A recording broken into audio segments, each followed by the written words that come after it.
Alors, comment ça va? J'espère que ça va bien de votre côté. On va pas durer. D'accord? J'étais pas prêt pour ça.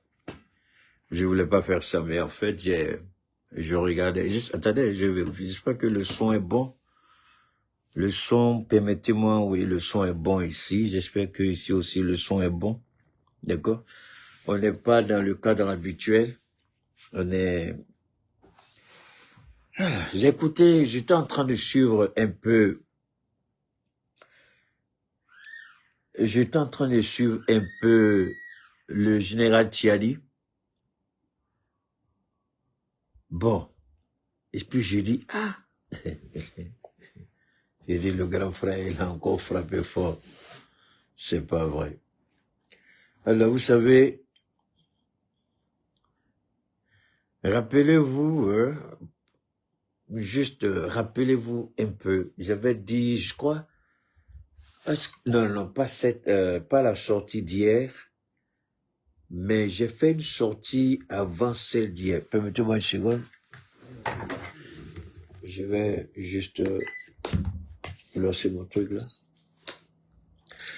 J'avais dit, comme les autorités ivoiriennes insistent, persistent et disent, le son est bon, ok, d'accord, merci Nasser. Alors, comme les autorités ivoiriennes persistent à dire que nous n'apportons aucune preuve, j'avais dit que ce n'est pas tout le monde qui a une faveur avec Dieu. Et moi, quand je parle mes autorités, ils m'entendent, ils m'écoutent. Ils font pas ce que je leur demande. Mais il se trouve que quand je formule une demande, ils disent, bon, ben d'accord, écoutez, il a parlé, on va essayer de voir ce qu'on peut faire. C'est comme si ce que j'ai dit la dernière fois a poussé le général à sortir. C'est là qu'il faut respecter Keïta. Il n'est pas camarade de quelqu'un. Il dit ça tous les jours, mais c'est pas pour me vanter, mais en fait, c'est des réalités. Alors, un petit clip. On va écouter ça rapidement.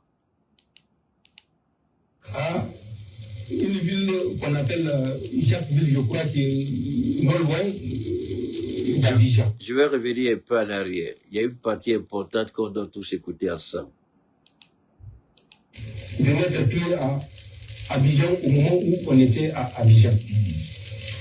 Quand on est né, c'était les forces françaises qui pillaient. Écoutez bien. Écoutez bien. Les soldats français ont pillé la banque centrale de Congo, de Boaké, et toutes les grandes villes où il y avait des dépôts. Pour transporter par millions, par dizaines de millions, centaines de millions de francs CFA. La seule chance, c'est qu'ils ne pouvaient pas aller en France avec les CFA puisque personne ne va leur échanger. Ils étaient... Hey. Nous on dit faut pas nous provoquer. Nous on dit faut pas nous provoquer, sinon on va parler. On leur dit laissez-nous là où on est. Et nous avons convenu d'un mode où effectivement. Permettez-moi une seconde. Quand ils font leur relève, moi je fais le Nigeria. Je fais des opérations à l'intérieur du Nigeria. J'arrive, je vais. Contre toute logique, contre toute raison d'interpeller, si vous vous rappelez, l'équipe que vous aviez envoyée pour surveiller le chargement du deuxième navire. Bon, je vais m'arrêter là, j'ai du mal à me retrouver, mais avec la télé, je voulais juste vous... Bon, d'accord, je sais que vous connaissez, permettez-moi quand même de revenir un peu en arrière, c'est important, voilà, on va écouter ça. Voilà. Non, également de Yamoussoukro. J'ai parcouru. Non, permettez-moi, c'est très important. Voilà, ici, écoutons ici. Voilà. Je dis une fois, une dernière fois à Patrice Talon. Voilà. Nous savons le degré d'implication, de complicité qu'il a pour nous déstabiliser. Okay. Mais, ce faisant, il ne fera du mal à son propre peuple. Les Français disent qu'ils ont des instructeurs. Je vais vous dire le matériel de transport que les Français ont au Bénin. Ils ont 13 avions de transport stratégique, de transport tactique, de reconnaissance, de guerre électronique, de poste de commandement. Seulement, pour que vous puissiez comprendre, d'abord, ça c'est la première partie de notre intervention. Ça c'est l'intervention à la volée. C'était pas prévu, c'était pas... J'étais couché là, j'avais reçu la visite, d'accord? J'ai ma belle-sœur qui était venue me voir, donc elle était de l'autre côté avec Kumba Gausso, et je regardais l'actualité. Hein, ces temps-ci, je reviens souvent pour voir ce que je fais et puis essayer d'améliorer. Et voir un peu comment le monde... Et puis je tombe sur le discours. Au début, j'avais pensé que c'était un ancien discours. Je pensais que c'était un entretien qui était déjà passé, une vieille interview. Et puis j'ai dit, bon, ça fait rien d'écouter puisque je vois que tout le monde est en train de reprendre. Et là, je découvre que ça n'a rien à voir avec une ancienne interview, mais que c'est récent.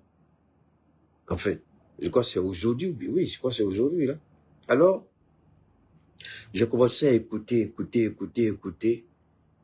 Il est rentré dans des explications, d'abord avec le Niger, comment les gens font l'amalgame entre les choses, essayer d'interpeller ceux qui répètent comme perroquets.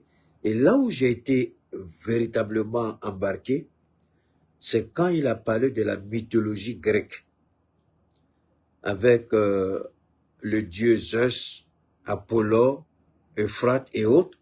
Et puis, il est revenu sur Écho. Écho. Et quand il a dit Écho, tout de suite, j'ai sursauté. Il a expliqué l'histoire d'Écho qui s'est retrouvée dans notre dictionnaire et dans notre langage parlé. Les gens me disaient, je crois, hier ou avant-hier, que je faisais mon intervention, les gens de Facebook disaient qu'il y avait l'écho dedans. C'est-à-dire la répétition de la dernière phrase, comme écho. Et quelque chose me dit, non, pas quelque chose, je veux dire Dieu, pas quelqu'un, non, écho, faut bien écouter.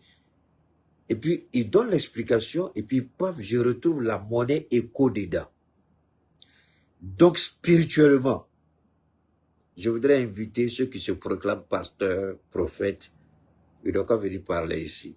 Donc, spirituellement, nous savons que le monde occidental a bâti son économie sur une certaine forme, sur la mythologie grecque, à travers des signes. Même le dollar, quand vous prenez le dollar, il y a un œil qui est dessus. L'œil, là, signifie quoi? Donc, il y a forcément des relations entre le Dieu de la prospérité de ce monde et le monde occidental, le monde matériel. Alors, je dis donc, l'écho qu'on veut imposer à l'Ubois sera l'écho de 1, la volonté française, 2, l'écho du franc CFA.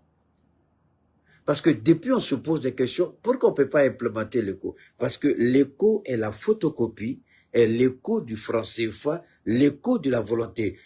Aujourd'hui, la France a perdu l'uranium.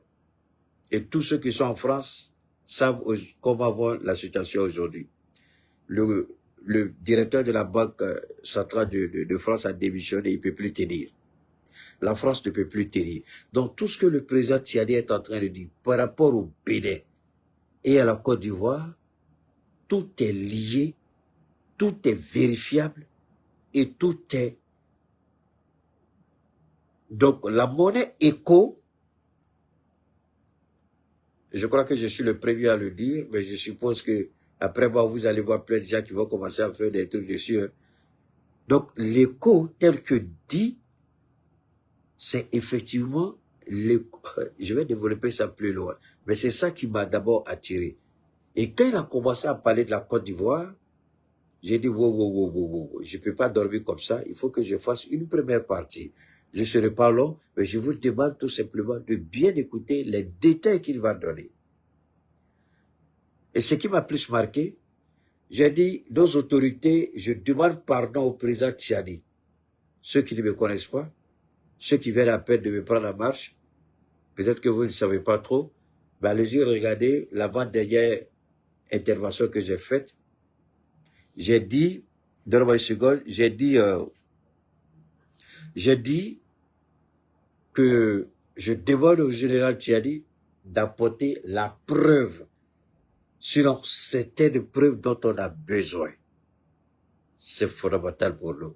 Et les preuves, il n'a même pas fait 72 heures quand j'ai demandé ça. On n'a même pas fait. Waouh! Écoutez, je vous laisse écouter, d'accord? On va écouter. L'instructeur, 13 avions. Et j'ai dit mieux à Patrice Talon. 13 avions. Ce que je sais et ce que je tiens à lui dire. Parmi ces 13 avions, il y a 5 qui sont des Beechcraft. Il y a 2 Beechcraft King Air 350. Il y a un Beechcraft King Air 300. Il y a un Beechcraft 350. Pas King Air, Beechcraft. Il y a un Beechcraft 1900 Delta. En plus de ces 5 Beechcraft qui font de la surveillance, qui font de la guerre électronique, qui font de l'écoute, qui font du transport moyen, une quarantaine de passagers, qui font office de PC de commandement aérien. Ils ont 3 à 330. 3 à 330, qui sont des avions de transport stratégique, dont 1 à 330 Mike Romeo Tango Phoenix. Cet avion fait non seulement du transport stratégique, mais il peut faire également l'évacuation sanitaire. En plus de ces A330 qui sont 3, dont j'ai dit un Mike Tango Phoenix, ils ont 2 C-130, dont un C-130 Juliette. La question c'est, si il ment, c'est ce qu'on essaie de nous faire croire, s'il ment, comment justifier toutes ces informations qu'il donne? S'il ment, comment arrive-t-il à avoir toutes ces informations? S'il ment, d'où vient qu'il ment? D'où vient le mensonge? Quelqu'un vous accuse. Voilà. Vous savez, c'est-à-dire que le Bénin, souvent, je vais faire simple pour que tout le monde comprenne. Quand vous attaquez un président ou le gouvernement, on dit, vous vous attaquez au crédit de l'État. On entend ça beaucoup souvent. Mais quand un président étranger accuse un autre président, vous avez la possibilité de porter plainte devant des juridictions compétentes, soit auprès de votre juridiction locale, soit auprès d'une juridiction internationale. Mais ni la Côte d'Ivoire, ni le Bénin n'ont osé attaquer le Niger devant une juridiction, même pas leur propre juridiction nationale. Parce que moi, j'aurais souhaité voir Alassane Ouattara qui donne 20 ans. Il a la possibilité d'attaquer le président du Niger devant la justice ivoirienne. Nous, on va venir les preuves et puis on va présenter. Pourquoi ils font pas ça? Et ils continuent de dire, il n'y a pas de preuves, on est habitué. Mais toi, tu es habitué là. Toujours on dit, tu voles là. Tu n'es pas fatigué quand tu traites de voleur. Pourquoi tu n'attaques pas la personne qui te traite de voleur? Parce que quand on attrape les petits, on les met en prison, attaque au crédit de l'État. Mensonge. Le petit FF quelque chose comme ça qui a été arrêté parce qu'il a dit par rapport au concours de la douane 400, je sais pas, le petit qui a été arrêté là. Mais si le petit là seul, qui n'a rien fait, qui n'a fait que protester, il a été arrêté, il a été jugé et condamné à payer 500 000, et puis je sais pas quoi, condamnation à sursis, mais quand ces accusations sont pires que le petit, pourquoi on ne porte pas plainte contre l'État du Niger pour diffamation, pour atteinte au crédit de l'État? Le Bénin peut le faire. Porter plainte pour diffamation devant votre propre juridiction. Nos avocats vont aller se défendre avec les documents qu'on va leur donner.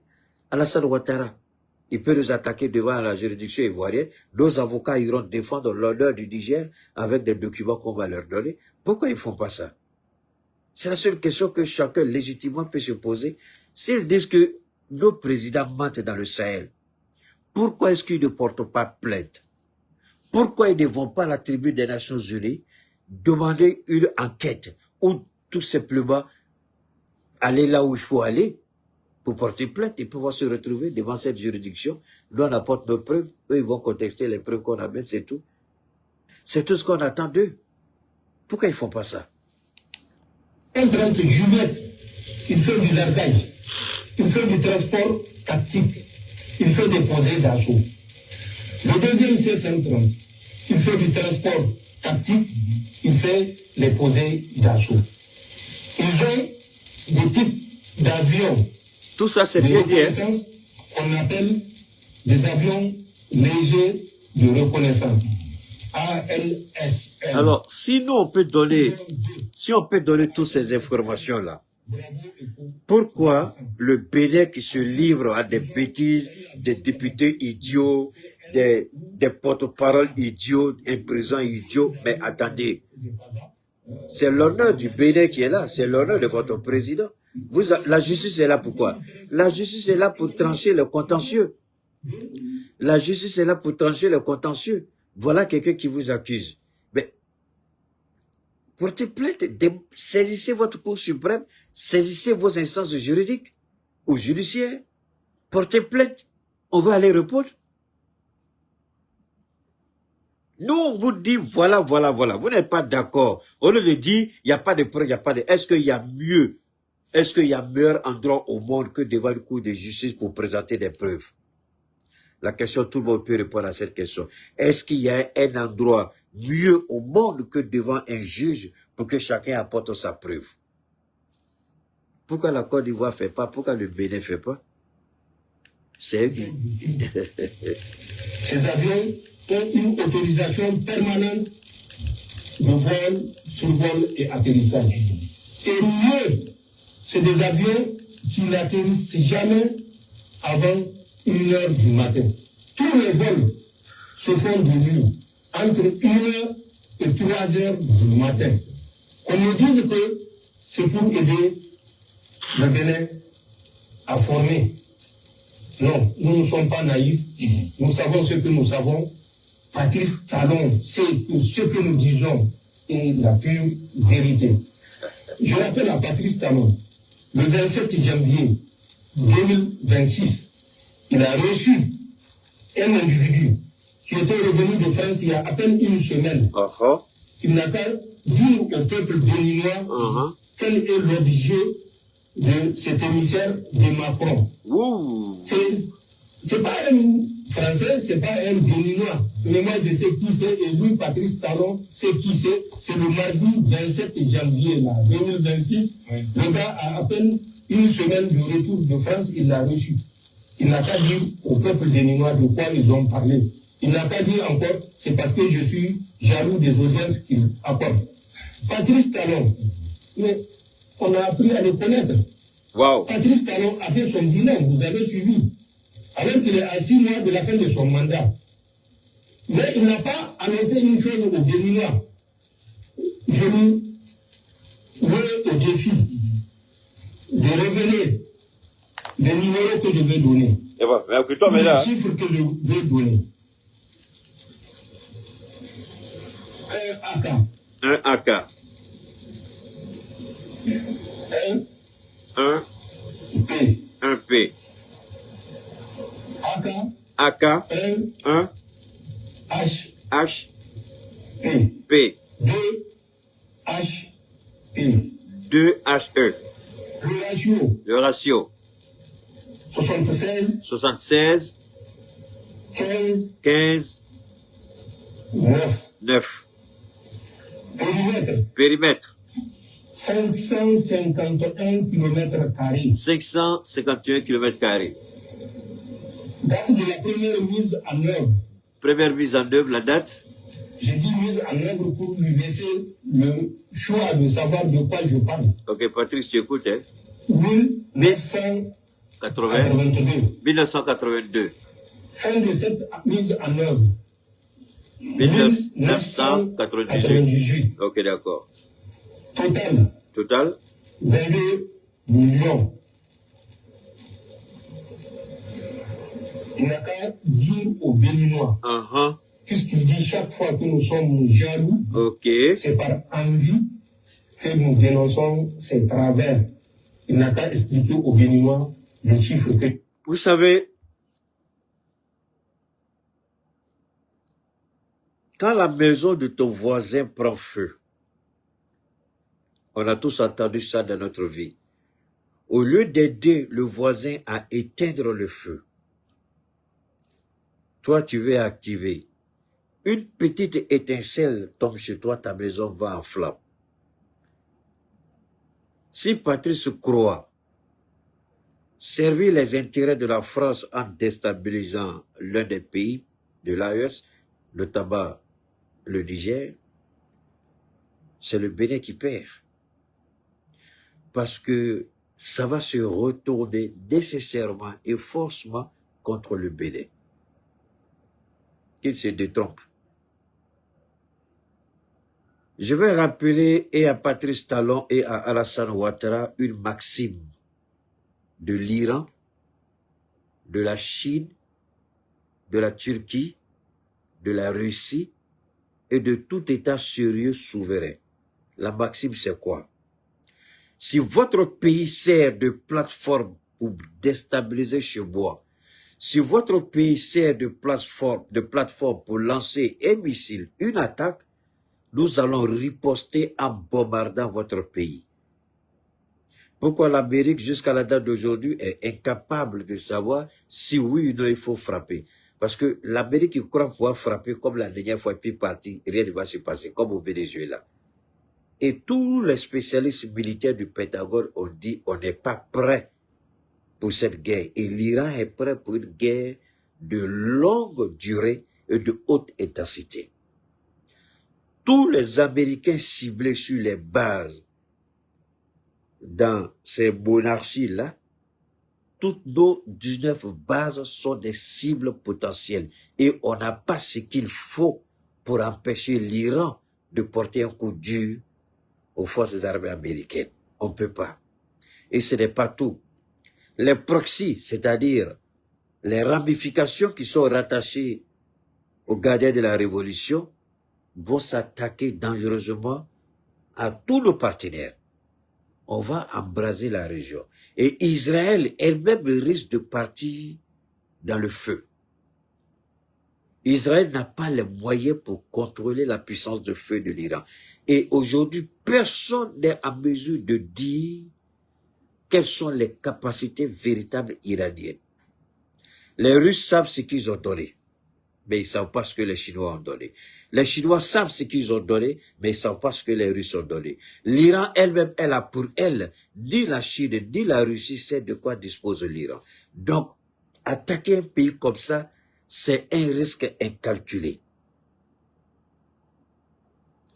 Quand Benjamin est parti voir Trump, c'était pour 2 raisons. Frapper l'Iran, mais d'abord lui donner petit temps, lui Benjamin, parce qu'il ne s'est pas remis des guerres, de la guerre des 12 jours. Il a pratiquement épuisé ses missiles d'interception. Et l'Iran s'est réarmé à une vitesse inimaginable. Est-ce qu'Israël peut intercepter si l'Iran envoie une vague de 200, 300, 500 drones avec des missiles hypersoniques à l'intérieur pour frapper des sites crédibles, des sites cruciaux? Non, ils ne peuvent pas. Les porte-avions américains sont eux-mêmes exposés. Ils ne peuvent pas se défendre les porte-avions. Il y a des frégates qui sont autour, qui sont chargées. Alors pour frapper les porte-avions, il faut d'abord viser les frégates qui sont autour, le bouclier qui est là, il faut les neutraliser, puis frapper le porte-avions. Un seul missile touche le porte-avions, Donald Trump, là, c'est fini pour lui. Les Américains ne vont pas lui pardonner ça. C'est pourquoi il n'est pas prêt à aller faire cette guerre. Et aujourd'hui, quand des idiots sont assis en Afrique, en Côte d'Ivoire, notamment et au Bénin, et ces idiots-là ne regardent pas la configuration du monde aujourd'hui. Ils croient que nous sommes encore dans une configuration de 1960, 1970, 1980. Ils n'ont pas compris que les données ont changé, que le monde a évolué. Ils pensent que le Niger de Bazoum, là, c'est le Niger de Tchani qui est là. Ils pensent que le Mali d'Assimi Goïta, là, c'est le Mali du général ATT ou bien de feu Ibeka. Ils pensent que le Burkina du capitaine Ibrahim, c'est le Burkina de Marc Christian Kaboré ou bien de Blaise Compaoré. Est-ce qu'ils ont eu une idée? Mais quand ces idiots font ces choses-là, ils mettent en péril leur propre population. Parce que quand nous allons déployer nos muscles, les victimes collatérales, forcément, il y en aura. Alors pourquoi faire ça? La France prépare quelque chose que nous savons. Et quand nous dénonçons, c'est pour que les autorités de ces pays-là arrêtent de servir de base arrière. Parce qu'ils vont payer le prix. Et le prix sera amer. La France aujourd'hui, arrêtons de nous blaguer. La France est en ruine aujourd'hui. Elle n'a rien. Si la France a un problème, pourquoi la France ne vient pas négocier d'égal à égal? On a besoin de votre uranium. Avec le changement du code minier, l'État prend désormais 45 à 50%, au lieu de 10%, mais vous payez. Pendant combien d'années vous vous êtes enrichi sur le dos du Niger avec l'uranium? Plus de 60 ans. Vous avez bâti votre économie, votre puissance militaire, votre puissance économique avec l'uranium du Niger. Et maintenant, on vient, on dit trop, c'est trop, il faut changer. Tout de suite, vous trouvez que c'est pas normal, c'est pas acceptable. Mais pendant ce temps, vous avez détruit l'environnement. Vous avez détruit l'écosystème. Vous avez laissé des femmes, des enfants, des vieux avec des cancers, sans jamais être dédommagés, pardon. Dans cette zone où on extrait l'uranium, 70% de la population a le cancer. 80 à 90%, ils sont pauvres. Il n'y a pas d'école, il n'y a pas d'infrastructure sanitaire, il n'y a pas de route, alors que tout ça était dans le cahier de charge. Faire des routes, construire des hôpitaux, construire des écoles. Mais le cahier de charge n'a jamais été respecté par la France. Alors aujourd'hui, vous vous plaignez, vous voulez passer par des tiers pays pour nous déstabiliser. Et les idiots ne comprennent pas que la guerre ne se passera pas en France. Mais la guerre va se passer. Vous croyez que nous allons nous contenter seulement de lutter contre si on a l'information que c'est de chez vous que ça vient. Bon, on envoie un missile là-bas tout de suite. Ah, vous pensez que on va s'asseoir et puis regardez vous, et puis vous allez assis dans votre palais et puis vous êtes content. Vous... Ah non, détrompez-vous. Tous vos palais présidentiels sont des cibles verrouillées par nos missiles. Je répète une dernière fois. tous les 2 palais présidentiels sont des cibles stratégiques et légitimes qui sont déjà verrouillés par nos systèmes de frappe. Vous n'avez qu'à essayer, et puis vous allez voir qui habite dans le coco là. Vous allez savoir. On va écouter le général. Pour la Côte d'Ivoire. Maintenant, écoutez bien. Je ne m'attarderai pas. La Côte d'Ivoire. Au moment où personnellement j'étais en Côte d'Ivoire. Écoutons maintenant la Côte d'Ivoire. Beaucoup d'Ivoiriens avaient fui la Côte d'Ivoire. Voilà, ceux qui parlent aujourd'hui là, ils avaient fui. En Côte d'Ivoire avec la mission de la CEDEAO, la MICESI. J'étais en Côte d'Ivoire avec la mission des Nations Unies. Le 4 avril 2004. Okay. Je suis le premier commandant de bataillon nigérien qui a conduit les troupes nigériennes. Quand j'étais là-bas dans le cadre de la MICESI de la CEDEAO, le PC était à Zimbabwe. Zambakro. C'est à côté de Yamoussoukro. Yamoussoukro. À quelques kilomètres de Yamoussoukro. Quand j'étais écoutez bien, passé aux Nations Unies, j'avais mon bataillon qui est déployé dans le centre. Donc, de la CEDEAO, il y a eu un basculement au niveau des Nations Unies. La CEDEAO, n'ayant pas les moyens comme vous connaissez, a préféré mettre l'effectif à la disposition des Nations Unies. Et c'est ce qu'il explique. Les gens parlent de choses dont ils n'ont aucune idée. Les gens font les provocations, ils ne savent même pas de quoi il s'agit. Lui, il a risqué sa vie en Côte d'Ivoire pour protéger Alassane Ouattara, il va le dire. Il a risqué sa vie pour protéger Alassane Ouattara. Des Nigériens ont risqué leur vie pour protéger Ouattara. C'est inacceptable de voir qu'aujourd'hui, c'est ce Niger-là qui devient une cible pour Ouattara. Il va donner des dates, des lieux. Il n'y a pas meilleure preuve que ça. Maintenant, nous mettons l'État de Côte d'Ivoire au défi. S'ils pensent que tout ce que le général vient de dire est faux, infondé, un grotesque mensonge, c'est leur droit de dire ça. Mais il est aussi de leur responsabilité de prouver au peuple de Côte d'Ivoire que le général a menti. En faisant quoi? En ouvrant une procédure judiciaire contre l'État du Niger. Le jour où nous allons recevoir l'assignation à comparaître devant un juge, nous irons avec toutes les preuves présentées au juge. On saura si nous on ment ou si on ne ment pas. J'invite l'État de Côte d'Ivoire à porter plainte contre nous. On allait à la tribune des Nations Unies demander à avoir une session extraordinaire avec la France pour présenter les preuves de la violation de notre espace aérien. Au Mali, la France a refusé. Elle n'a fait que dire ces mensonges, mais elle n'a jamais accepté la confrontation. Et c'est dans la même rhétorique qu'on se retrouve aujourd'hui avec le Bénin et la Côte d'Ivoire.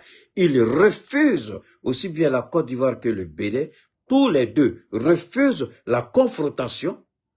M. Canton a dit, il n'y a pas de preuves, ce sont des mensonges. Mais si vous estimez qu'on ment, pourquoi vous ne portez pas plainte? Vous arrêtez des gens qui n'ont rien dit, vous les emprisonnez, on voit des jugements de 20 ans, on voit des gens, Gbagbo Laurent, ancien président, il a été condamné, non? 20 ans, non? Thierry est là, c'est un président, portez plainte. On va lui répondre à votre accusation. Patrice Talon, tu as la grande gueule, tu parles, oh les gens, blablabla. Pourquoi tu peux, avec tes idiots de députés, ce petit bâtard de porte-parole là, pourquoi vous ne portez pas plainte et puis nous on va les contester? Nous on vous accuse. On vous accuse. On apporte des éléments d'information. Mais à vous d'aller relever le défi. Et nous, par ricochet, je voudrais dire aux Français, si vous attaquez le Niger, je voudrais dire à la France, tous les ressortissants français au sein de l'AES, vous attaquez le Niger, tous les ressortissants français dans l'AES seront des cibles légitimes. Je le dis, je ne cache pas mes mots, je n'ai pas peur. tous les intérêts français dans l'AES, vous attaquez le Niger à partir du Bénin, ou vous attaquez le Mali à partir de la Côte d'Ivoire. Tout ce qu'il y a comme investissement français au sein de l'AES et tous les ressortissants français seront des cibles prioritaires et légitimes. On ne va pas répondre de nos actions si la France veut s'attaquer à un pays de l'AES. Il serait dans votre intérêt, avant de faire ça, demandez à tous vos ressortissants de quitter notre espace. Parce que vos business, vos investissements et vos ressortissants seront notre cible prioritaire si vous nous attaquez. Ça, ce que le Sénégal a fait est petit à côté de ce que nous, on va vous faire au sein de l'AES. On va continuer d'écouter le général. Mon PC a pris pro. J'avais des éléments à Fagnon Pro. J'avais des éléments à Adiapi Pro. Voisins de Banguera, ils savent ce que c'est Banguera. J'avais mon PC à prix pro dans un premier temps. Ensuite, à Daou Pro dans un deuxième temps. Écoutez bien. Ce sont mes éléments avec une section du Ghana qui avait intervenu quand il y avait eu le massacre suite à une embuscade à Korogo, dans la région de Korogo. Je me rappelle, ça va être en juin ou juillet 2004.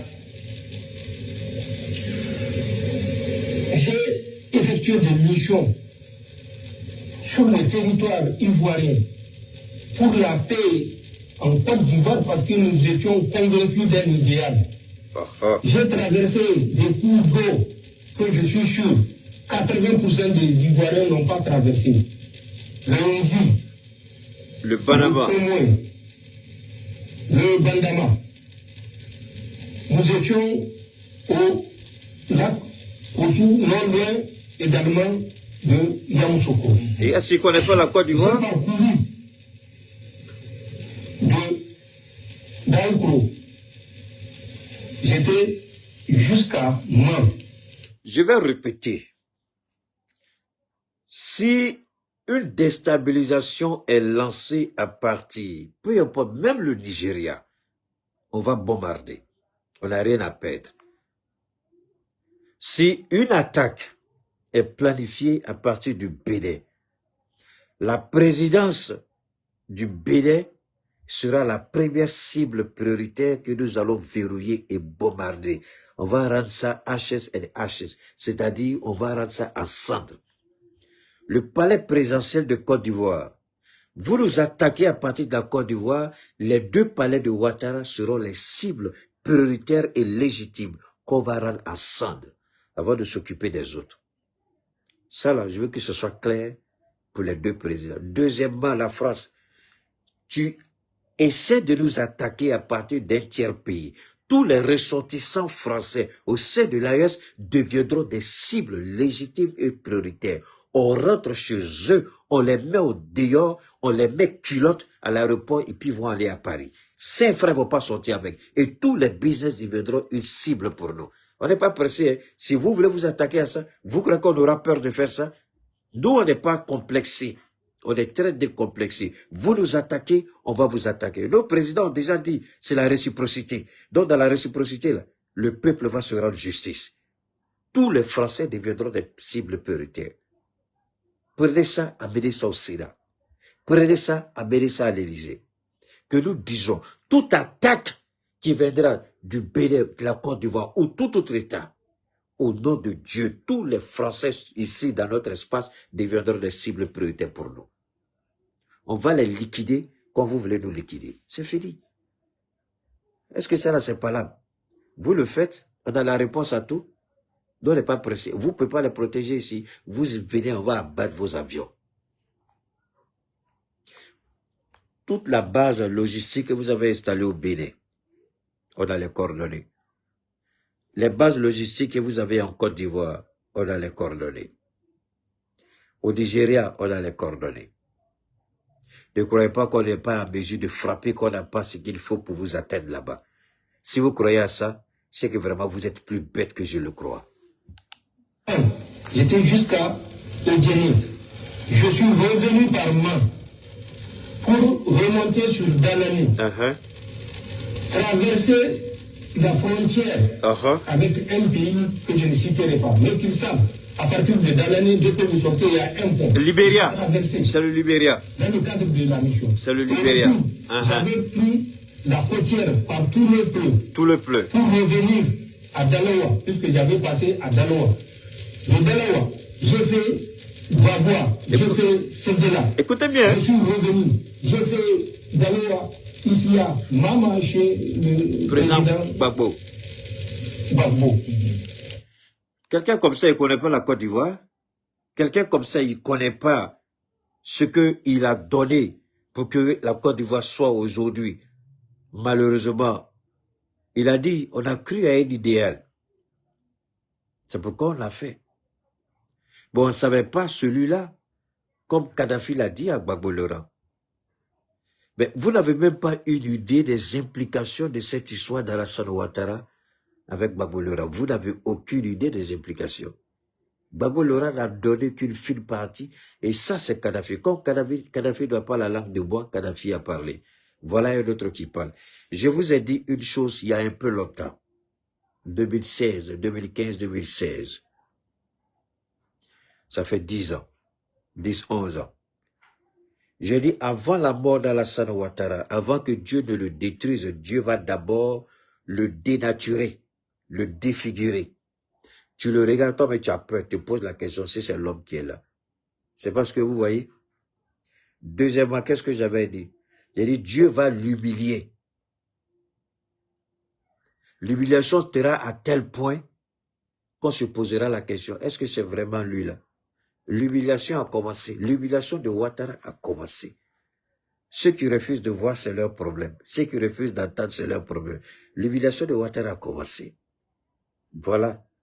Qui pourrait s'imaginer que Tchadi connaissait la Côte d'Ivoire à tel point qu'il en parle? Le capitaine Ibrahim a dit, on a tous été embarqués dans cette histoire de je suis musulman, je suis du Nord, on a tout le monde. Kadhafi l'a dit, Ibrahim l'a dit, voilà le général encore qui vient de dire. Cette histoire d'Alassane là, comment les gens ont été manipulés pour qu'il arrive au pouvoir, c'est Dieu seul qui sait. C'est pourquoi sa chute, comme beaucoup le pensent, sera une petite affaire. Donc je vous ai dit, si Ouattara doit tomber dans la précipitation, ce sera des centaines de milliers. Je dis bien, ce n'est pas des milliers de personnes, c'est des centaines de milliers de personnes qui vont tomber. Alors, un homme comme ça, là, pour que Dieu le fasse tomber, Dieu va étape par étape. Au moment où Dieu va l'isoler, Dieu le frappe pour éviter les victimes collatérales. Les gens sont pressés, nous on n'est pas pressés. Moi, j'ai dit pour moi depuis 2010, mais je commence à voir les effets maintenant, j'ai vu en 2015, 2026. Donc, depuis tout le temps, je suis confiant que Dieu va agir. C'est ça la foi. J'ai cette détermination et cette croyance-là. Tu regardes Ouattara aujourd'hui, tout le monde sait que Ouattara, il y a quelque chose qui n'est pas correct avec lui. Quand vous le regardez, vous savez que l'homme là, c'est pas ça. Mais j'avais annoncé ça depuis 2010, non? Quand vous regardez son fils adultéré, son ventre, lui ou son droit vient de l'enceinte. Ou bien c'est un PD, je ne sais pas. Parce que quand un homme est PD, là, son ventre devient... Ou bien les PD, je ne sais pas. Regardez son ventre, on dirait un enfant dedans. Parce qu'ils sont mauvais. Ils ne sont pas les seuls, ils sont mauvais. Voler, tuer, mentir, manipuler. Écoutez encore. Pour ressortir vers tout le monde, même pas à Yamoussoukro. Puisque à Yamoussoukro, c'est en Allemagne que j'ai passé à Yamoussoukro. J'ai fait d'Aoukro jusqu'à la frontière de Bendoukou, à la frontière du Ghana. J'ai fait de Daïko jusqu'à Abidjan, où certains qui crient aujourd'hui écoutez bien, étaient incapables de mettre pied à Abidjan au moment où on était à Abidjan. Donc, vous voyez, c'est ce que Soro a toujours dit. Vous avez la grande gueule pour parler aujourd'hui, mais hier on ne vous a pas vu. N'est-ce pas ce qu'on voit aujourd'hui? Quand vous regardez le porte-parole, là, sa gueule pourrie, là, il parle là, de l'État de Côte d'Ivoire, ça fait pitié. Quand vous voyez ces imbéciles qui parlent là, et c'est ce qu'il dit. À cette époque-là, ils avaient tous fui. Mais nous, on était là. On était sur place.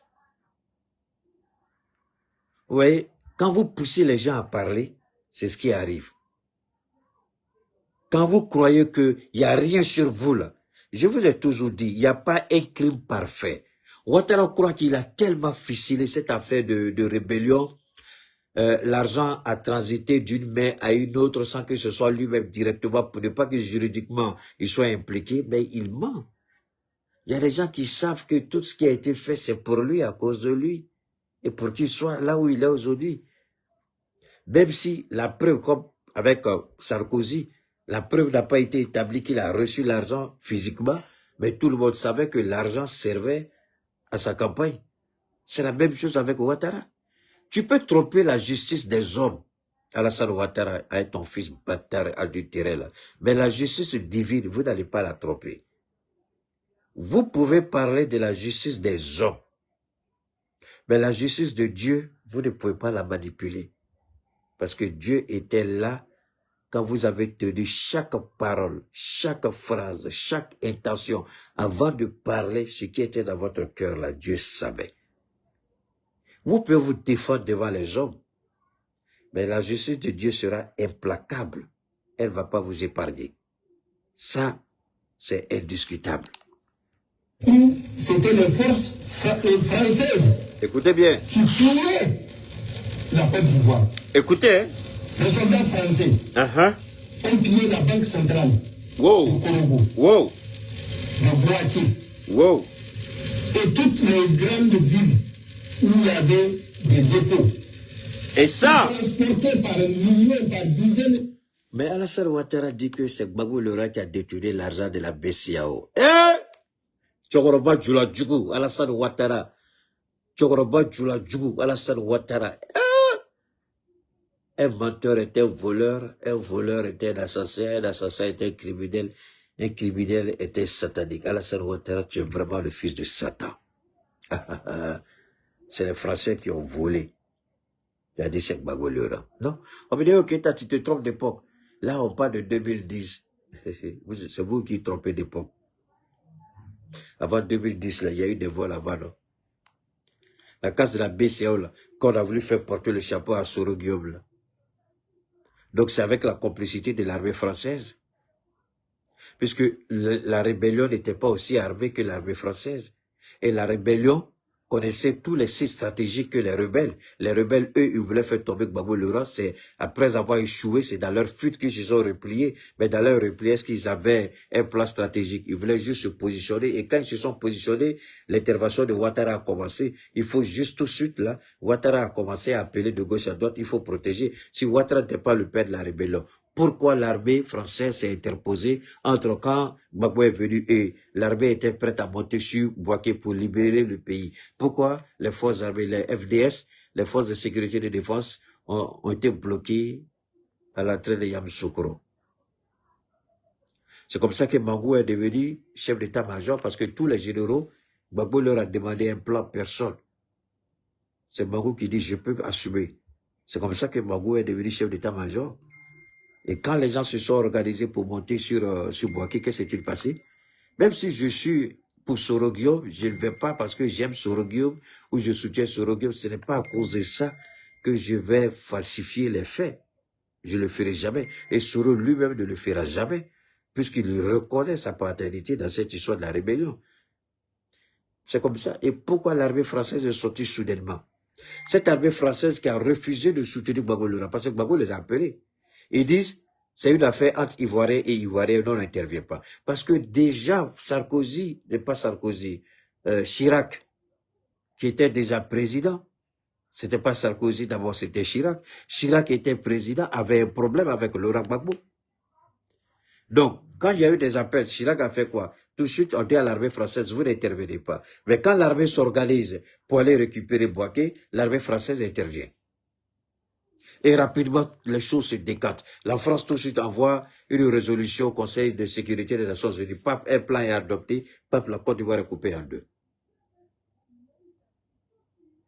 Il faut réfléchir à tout ça. Ne soyons pas amnésiques.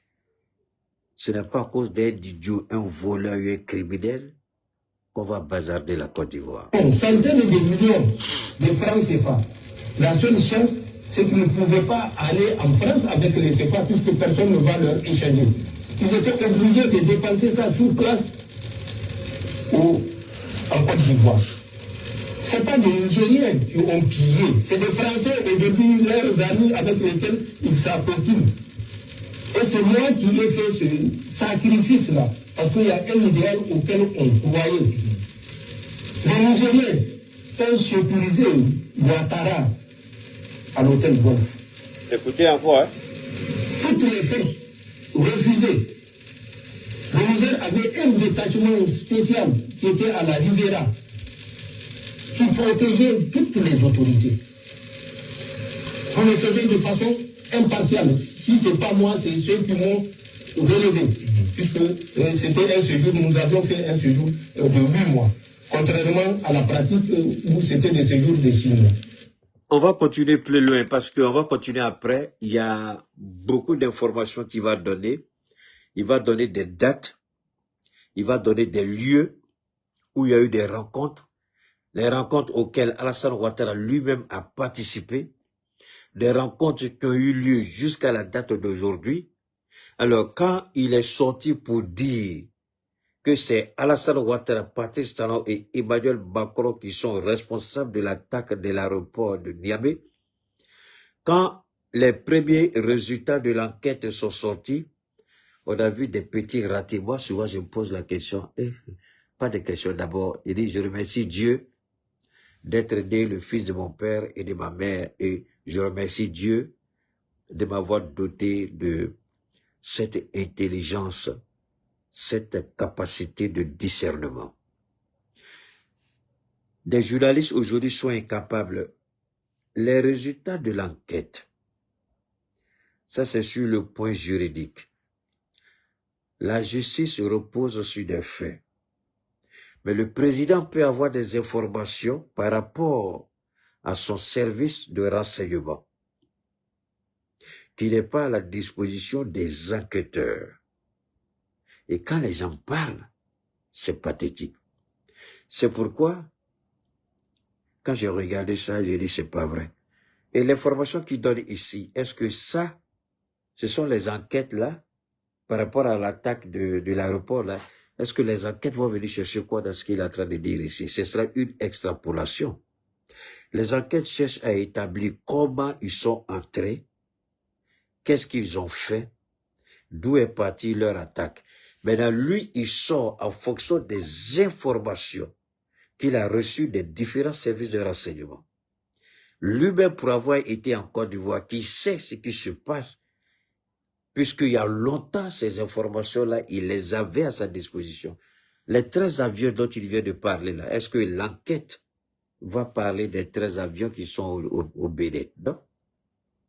Les rencontres qui ont eu lieu à l'hôtel, comment on appelle ça, à l'hôtel des armées au Plateau, à l'école de la lutte antiterroriste à Jacquesville, au 43e Bima, à Korogo, là où il y a eu les enquêtes avec les dates, les personnes impliquées.